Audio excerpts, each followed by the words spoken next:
आज की स्थिति ये है कि अगर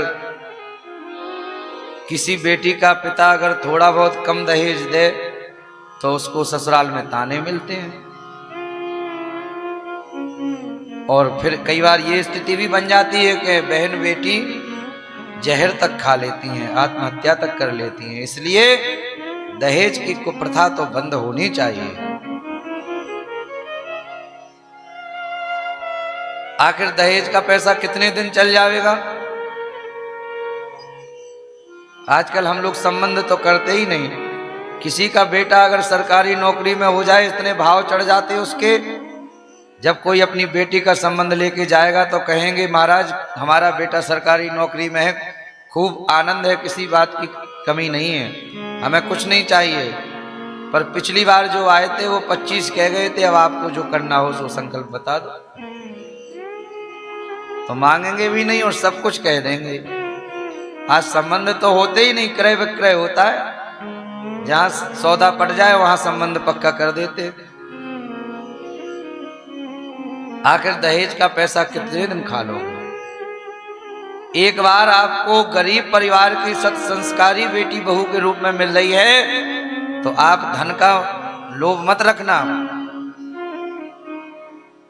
अगर गरीब घर से संस्कारी बेटी आएगी, संस्कारी परिवार से, तो फिर वो आपका कहा मानेगी, आपका सम्मान करेगी और घर को इस प्रकार चलाएगी और आगे जो संतति होगी वो भी संस्कारी होगी। फिर एक नहीं दोनों कुलों का उद्धार हो जाएगा। पुत्री पवित्र किए कुल दो। रामचंद्र भगवान की जय हो। और अगर दहेज मांगोगे तो बहू नहीं आएगी, फिर वो मालकिन ही आएगी। वो यही कहेगी हमारे पिताजी ने कोई कमी थोड़ी रखी, जो मांगा सो दिया। फिर वो बहू बन के नहीं आएगी, मालकिन बन के आएगी। इसलिए दहेज का मोह बिल्कुल मत रखो। आप ही बताओ, एक पिता अपनी बेटी को पढ़ाता लिखाता पालता पोसता और एक क्षण में किसी दूसरे व्यक्ति को दान कर देता है, उससे बड़ा कोई त्यागी हो सकता क्या? पर फिर भी दहेज के ताने उसको जब मिलते हैं तो कई बार बहन बेटियां दुखी होकर के जो नहीं करना चाहिए वो कर लेती हैं। इसलिए ये दहेज की कुप्रथा समाप्त होनी चाहिए। प्रत्येक पिता अपनी सामर्थ्य के अनुसार अपनी बेटी को देता ही है। उसको भी लगता है कि हमारी बेटी है, हम उसको क्या नहीं दे दें। अपनी सामर्थ्य के अनुसार प्रत्येक पिता अपनी बेटी के लिए देता है, पर हम लोग मांग करके छोटे बन जाते कई बार। इतना नहीं, इतना देना पड़ेगा।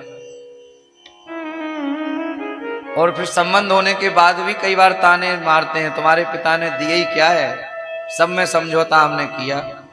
अरे उसने अपना सब कुछ तो दे दिया, अपना हृदय का टुकड़ा अपनी बेटी दे दी, उससे बड़ा क्या हो सकता है। इसलिए भैया धन मांगकर कभी छोटे नहीं बनना चाहिए। दहेज मांगकर अपने अपने भाग्य से सबको मिलता है।